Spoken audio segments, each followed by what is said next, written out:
कभी सोचा नहीं था कि अपने जीवन काल में नया संसद भवन देखूंगा। पूर्व प्रधानमंत्री एचडी देवगौड़ा कर्नाटक में मुख्यमंत्री और बाद में दिल्ली में प्रधानमंत्री के रूप में अपने कार्यकाल को स्मरण करते हुए एचडी देवगौड़ा ने कहा कि उन्होंने कभी नहीं सोचा था कि राजनीति में इतने लंबे समय तक वो रहेंगे। उन्होंने कभी नहीं सोचा था कि अपने जीवन काल में वो नया संसद भवन देखेंगे। संसद का कामकाज मंगलवार से नए भवन से शुरू होने के बीच वरिष्ठतम सांसदों में शामिल पूर्व प्रधानमंत्री एचडी देवगौड़ा ने अपने युवा साथियों को सलाह दी कि संसद का इस्तेमाल बहस के लिए किया जाए, न कि विरोध के मंच के रूप में।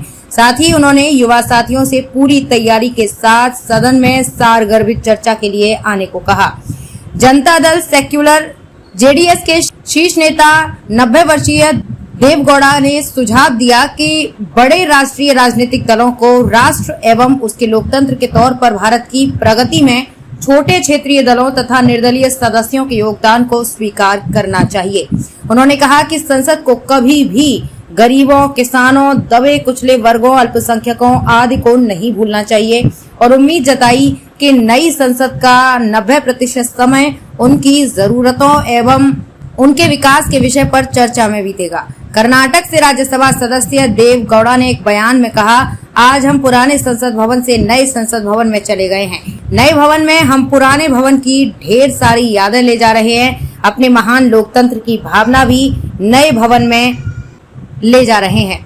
कर्नाटक में मुख्यमंत्री और बाद में दिल्ली में प्रधानमंत्री के रूप अपने कार्यकाल को स्मरण करते हुए उन्होंने कहा कि उन्होंने कभी नहीं सोचा था कि राजनीति में इतने लंबे समय तक वो रहेंगे। उन्होंने कभी नहीं सोचा था कि अपने जीवन काल में वो नया संसद भवन देखेंगे। उन्होंने कहा, ये राष्ट्र की सतत प्रगति और प्रगाढ़ होते उसके लोकतंत्र का संकेत है। देवगौड़ा ने कहा, नए भवन में चले जाने के मौके पर वरिष्ठतम सदस्यों में से एक होने के नाते मैं अपने युवा साथियों से 4 बातें कहना चाहूंगा। पूर्व प्रधानमंत्री ने कहा कि संसद का उपयोग प्रदर्शन करने के मंच के तौर पर नहीं बल्कि बहस के लिए किया जाना चाहिए। उन्होंने कहा कि अपने पूरे विधायी करियर के दौरान वो एक बार थोड़े समय के लिए सदन में आसन के पास चले गए थे और उन्हें अपने उस फैसले का बड़ा अफसोस हुआ था। देवगौड़ा ने सुझाव दिया कि बड़े राष्ट्रीय राजनीतिक दलों को राष्ट्र एवं उसके लोकतंत्र के तौर पर भारत की प्रगति में छोटे क्षेत्रीय दलों तथा निर्दलीय सदस्यों के योगदान को स्वीकार करना चाहिए।